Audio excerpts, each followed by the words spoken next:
bienvenue dans l'Africa Newsroom dans cette semaine consacrée à l'artisanat sur le continent africain. Focus aujourd'hui sur les tisserands baoulés en Côte d'Ivoire. Et au sommaire également de cette émission, fin des plaidoiries dans le procès Simone Gbagbo. Le verdict est attendu dans la soirée. Plusieurs centaines de milliers de déplacés et de réfugiés depuis le début de la crise centrafricaine. Comment favoriser leur retour? C'est ce que nous verrons ce soir. Et puis en troisième partie économique, Areva a licencié la moitié des employés de la mine d'Amouraren au Niger et la Côte d'Ivoire compte sur l'industrie et les mines pour atteindre l'émergence en 2020. Et ils sont avec nous tout au long de cette émission pour en parler. Notre invité et journaliste Jean-Paul Auro, bienvenue. Bonjour, merci. Et bien évidemment nos éditorialistes Jean-Marie Bitomo. Jean-Marie, merci d'être avec nous. Bonsoir Amira, bonsoir à nos téléspectateurs. Et Alfred Chango. Alfred, bienvenue. Merci Amira, et puis c'est un bonheur de retrouver mes très chères téléspectatrices. Et tout de suite, c'est l'info du jour.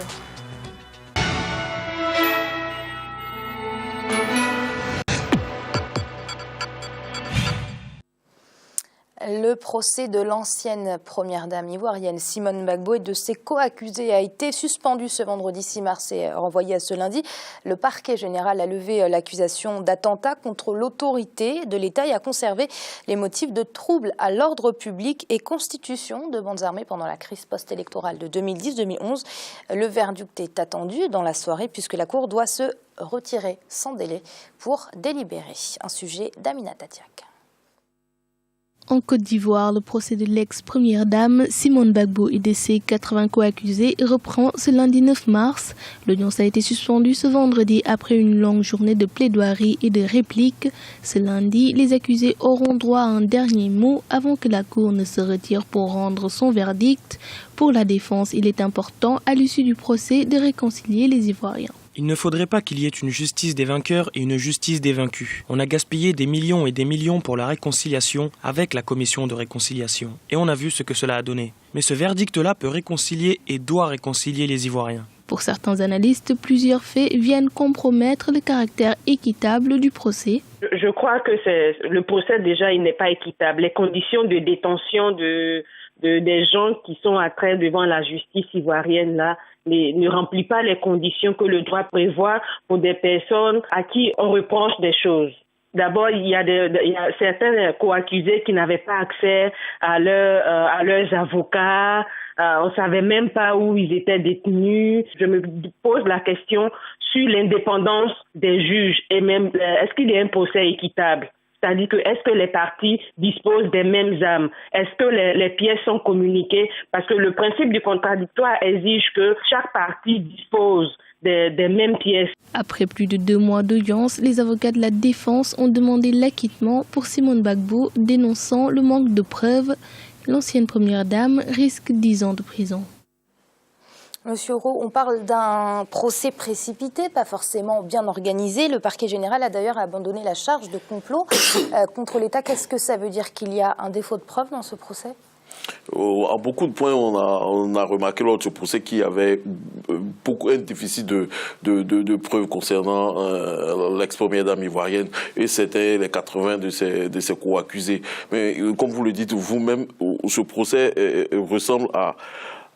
C'est fait de façon précipitée certainement parce que nous sommes en année électorale. Le gouvernement, le pouvoir actuel ne pouvait pas aller aux élections avec 80, avec Simone Gbagbo et d'autres prisonniers encore détenus. Donc il fallait régler cette question et certainement qu'au bout de ce procès, on aura la solution certainement pour la réconciliation nationale en Côte d'Ivoire. Parce qu'il faut reconnaître que l'issue, ou du moins le verdict de ce procès donnera au moins l'humeur de la Côte d'Ivoire, l'humeur des Ivoiriens avant les élections qui sont prévues pour le mois d'octobre. Vous pensez que ce procès va favoriser l'unité des Ivoiriens? Ce procès va aider à enclencher ce processus qui véritablement tarde à arriver depuis la crise. Il est important parce que pour beaucoup aujourd'hui d'Ivoiriens, une partie des Ivoiriens, c'est un procès des vainqueurs. C'est-à-dire lors de la crise ivoirienne, ceux qui ont gagné aujourd'hui ce conflit, qui sont au pouvoir, aucun de leurs membres n'est jugé, n'est traduit devant la justice. Pendant ce temps, le camp de l'ex-président Laurent Gbagbo est poursuivi et attaqué. Aujourd'hui, c'est eux qui sont devant les juges. Donc, c'est ces questions essentielles-là. Aujourd'hui, c'est ce ressentiment d'injustice, certainement, qu'il faudrait essayer peut-être de réparer, peut-être en créant une situation peut-être de relâche totale, ou bien certainement, on espère, pour qu'il y ait une justice, que les autres aussi de l'autre camp, parce qu'il faudra reconnaître, il y a eu un conflit où il y a eu une crise armée entre deux camps. Donc, il faudrait que de l'autre côté aussi, quand on connaît les massacres qui sont déroulés, même post-crise, n'oublions pas le massacre qui s'est déroulé à Naïbli, le massacre du camp de Naïbli qui était protégé, un camp de réfugiés, et tous ces éléments font imaginer et penser aux partisans de l'ex-président Laurent Gbagbo qu'il y a une véritable injustice en Côte d'Ivoire et que c'est eux ceux aujourd'hui qui sont poursuivis pendant que les autres placeront à Abidjan. Alors Alfred, on ne connaît pas encore le verdict, mais on peut imaginer que justement à l'issue de ce verdict, ça crée davantage de désunion en Côte d'Ivoire. Un verdict trop lourd pourrait fâcher les pro-Gbagbo et puis un verdict trop laxiste pourrait fâcher les pro-Ouattara. Je pense effectivement qu'il faut rappeler les conditions de ce procès, que le parquet n'était pas suffisamment préparé. Ça a été fait effectivement dans la précipitation, comme ça a été rappelé. Et donc du coup, ça a l'air d'un procès un peu à la va-vite pour expédier... Non, pas du tout à la va-vite pour expédier ce dossier quand même que les uns et les autres traînent comme un boulet. Et je pense que ça sera un verdict à la Salomon. Et puis voilà, on n'en parlera plus, ça sera derrière nous. Il y aura des condamnations probablement, mais pour certains, ça sera pour équivalent à leur séjour en prison ou en résidence surveillée. Et puis c'est fini, ça va être abandonné. Peut-être pour Simone Gbagbo, c'est quand même un peu à part par rapport aux autres co-accusés. Et donc là, effectivement, je pense que elle sera condamnée probablement à payer une amende assez forte. Mais là aussi, on sait qu'il y a possibilité d'amnistie du président, si tant est qu'il puisse user de ce droit-là. Alors Jean-Marie, on parle d'un procès où il y a très peu d'éléments de preuve présentés par l'accusation et beaucoup de témoignages indirects. Est-ce que ça décrédibilise pas un peu ce procès, toutes ces carences ? Depuis le début de cette affaire-là, nous sommes en train de nous poser la question, si vous voulez, de la justesse de ce procès-là. On a posé la question ici, là, sur le plateau, à savoir quel est le statut de la première dame de Côte d'Ivoire. Est-ce qu'elle a une responsabilité, si vous voulez, qu'elle soit constitutionnelle, qu'elle soit juridique ou légale, vis-à-vis des événements qui sont déroulés durant la crise en Côte d'Ivoire. Le fait qu'elle se retrouve devant les tribunaux pose un problème, si vous voulez. A-t-elle la même responsabilité que son mari parce qu'elle est première dame? Donc vous avez cette question-là qui se pose déjà. Y a-t-il un statut constitutionnel qui permet de la, comment dirais-je, de la poursuivre juridiquement? Mais maintenant, tout ce qu'on peut souhaiter, c'est tout simplement que l'environnement en Côte d'Ivoire soit un environnement assaini, qu'il n'y ait pas des condamnations. Notre invité tout à l'heure a parlé du fait que vous avez deux parties qui étaient face à face sur ce conflit-là. La crise ivoirienne, elle a duré pendant un certain temps et à partir de là, qu'on se retrouve uniquement avec une seule partie qui soit accusée, ça pose quand même problème. Donc tout le souhait personnel que je peux mettre là-dessus, c'est que tout simplement que les Ivoiriens soient suffisamment intelligents pour assainir leur scène politique et que les choses repartent, si vous voulez, de manière beaucoup plus sereine pour tout le monde. Monsieur Oro. Moi, rajouter tout simplement quand il parle du statut de l'ex-première dame en Côte d'Ivoire en termes de ses responsabilités civiles et pénales dans ce qui est arrivé en Côte d'Ivoire. Aujourd'hui, c'est l'une des insuffisances de ce procès au niveau du parquet, au niveau de l'accusation. Quand on voit par exemple le fils de Laurent Gbagbo, Michel Gbagbo, qui est poursuivi, il y a une peine d'emprisonnement de 5 ans et requis en son encontre, mais on se pose la question, quelle était sa responsabilité civile et pénale, ou du moins pénale même, dans la crise ivoirienne. Il n'avait aucune responsabilité politique, aucune responsabilité au sein de l'administration. Il était enseignant à l'université, je crois, au département de criminologie. Donc, il y a tout ce genre d'insuffisance qui jette un flou, ou du moins, vraiment, on se dit, ce procès, c'est pas bien. Donc, évidemment, la seule solution, comme il a dit, on verra un verdict à la Salomon, certainement. il serait intéressant qu'on y arrive, parce que produire un verdict qui partira des éléments de preuve fournis de ce procès, véritablement, on partira, à mon sens, à la relâche de tous les accusés. Et on va passer à la suite. Comment favoriser le retour des déplacés en Centrafrique? Aujourd'hui, ils sont encore 50 000 rien que dans la capitale Bangui, dont 20 000 dans le seul camp de déplacés de Mpoko, situé au niveau de l'aéroport. C'est autant qu'en septembre dernier. Le gouvernement aimerait fermer ce site, mais de nombreux obstacles empêchent encore le retour de ces déplacés. Le point avec Kekeli Afeto. La question du retour des déplacés en Centrafrique se pose avec acuité dans un pays qui peine à rétablir totalement la paix sur l'ensemble du territoire. Aujourd'hui, ils sont 50 000 rien que dans la capitale Bangui, dont 20 000 dans le camp de Mpoko. Décidé à fermer ce camp, le gouvernement se voit heurté à plusieurs obstacles, notamment le sentiment d'insécurité et la précarité économique. La première condition sine qua non, c'est le retour de la sécurité, pas seulement le retour de la sécurité dans les grandes villes. Et dans les grandes villes d'ailleurs, ce qui est sécurisé, ce sont les grands axes. À Bangui, par exemple, les quartiers, les petites ruelles de quartiers, vous n'y trouverez aucune force internationale. Or, c'est là que réside aujourd'hui l'insécurité, qui devient une insécurité, je dirais, pénale, à partir du moment où c'est surtout le grand banditisme qui sévit, les braquages tous les jours, etc. Donc, il faut que la sécurité se rétablisse pour que les personnes aient confiance pour rentrer chez elles. Pour des observateurs, le renforcement de la cohésion sociale et le retour des déplacés sont impératifs pour l'organisation des prochaines élections présidentielles et législatives. À partir du moment où on projette de faire des élections, il faut établir des listes électorales. Pour établir des listes électorales, il faut pouvoir identifier les personnes. Et il y a aujourd'hui, je crois, le tiers de la population, voire le quart de la population qui se trouve soit en brousse, soit déplacée dans des pays étrangers.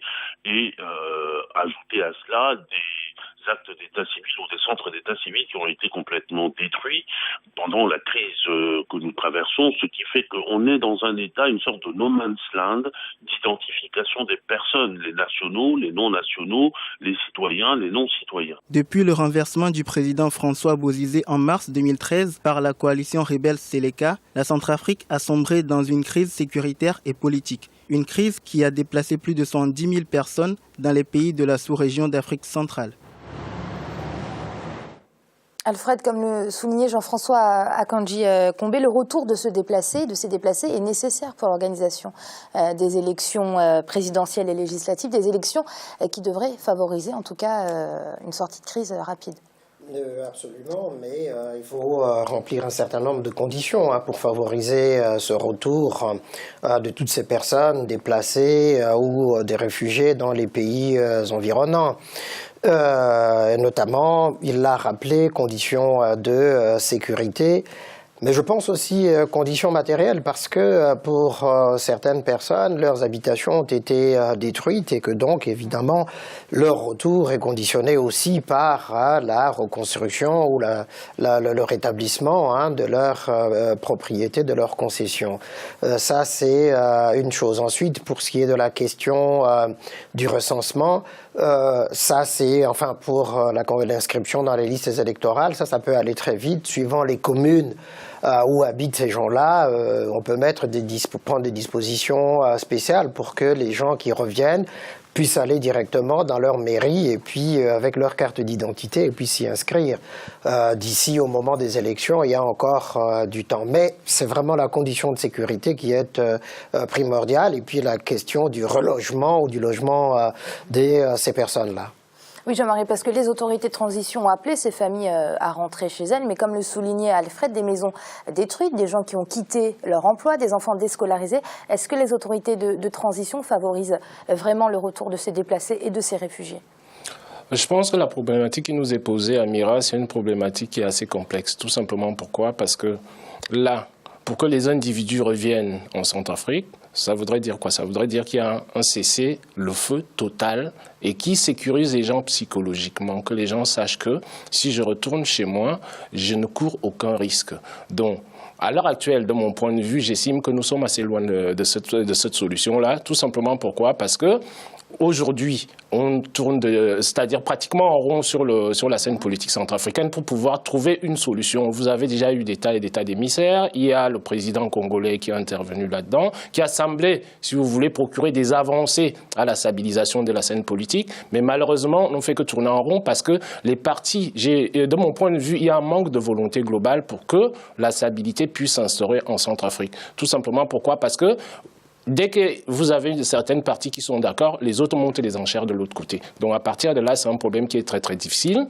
Les élections, d'autant plus que si vous voulez, le gouvernement ne maîtrise pas, si vous voulez, du point de vue sécuritaire, l'ensemble du territoire centrafricain. Et ça pose un problème à ce niveau-là. Donc demander aux gens de pouvoir favoriser ça, je pense que la seule et unique solution qui puisse favoriser ça, c'est la solution suivante, c'est qu'il y ait vraiment un cessez-le-feu réel, effectif sur le terrain pour que les populations centrafricaines puissent regagner leur pays. Justement, monsieur Roux, on a l'impression un peu que les accords piétinent. Est-ce qu'on peut espérer une sortie de crise rapide? Mais justement, c'est ce que expliquaient vos deux éditorialistes, ils l'ont bien expliqué d'ailleurs. Les acteurs politiques eux-mêmes ne rassurent pas, ils ne donnent pas les gages de retour à la sécurité, à la sérénité. Donc du coup, les populations elles-mêmes n'y croient pas. Et donc elles ne veulent pas se retourner dans les zones d'habitation. Et puis il faut reconnaître encore qu'il existe encore des poches en Centrafrique où il y a encore des bandes armées, il y a encore des brigands qui sévissent encore dans ces zones-là, soit pour soit à des fins crapuleuses, qu'à des fins politiques. Donc il y a tous ces éléments-là, et surtout, ils n'arrivent pas à rassurer les populations au niveau de la classe politique. C'est tous ces éléments. Et puis, il faut espérer aussi que le gouvernement de transition, certainement, il faudrait qu'on les donne il faut qu'ils obtiennent suffisamment de moyens au niveau de la communauté internationale, d'abord africaine, qu'on leur donne des moyens, de l'argent. Ils ont besoin d'argent. Il faut que ces populations retournent dans les zones, ils puissent reconstruire leurs maisons, leurs plantations qu'ils ont perdues. Il faut qu'ils puissent avoir des semences, replanter tout ça. Et après, la question, vous savez, la question en Afrique, la question de l'élection, très souvent pose plus problème qu'elle ne règle le problème. Donc, si ces problèmes-là ne sont pas réglés, qu'on va précipiter aux élections, on va créer davantage de problèmes qu'on voudra en résoudre au départ. Donc, pour moi, il serait essentiel que les Centrafricains trouvent la solution au sein de leurs acteurs politiques, que chacun fasse preuve de bonne foi et qu'ils aillent à la sérénité pour assurer la population. Et ils iront certainement dans leur zone d'origine. On pourra organiser après des audiences foraines, recenser tout le monde, établir un fichier d'identification et de laquelle on tirera la liste électorale. Et puis, bon, les élections arriveront, mais les élections ne doivent pas être un objectif précis. L'objectif précis doit être sécuriser les populations. Et c'est l'heure de marquer une courte pause. On se retrouve très vite pour la suite de l'Africa Newsroom et le dossier du jour consacré à l'artisanat sur le continent africain. Tout de suite.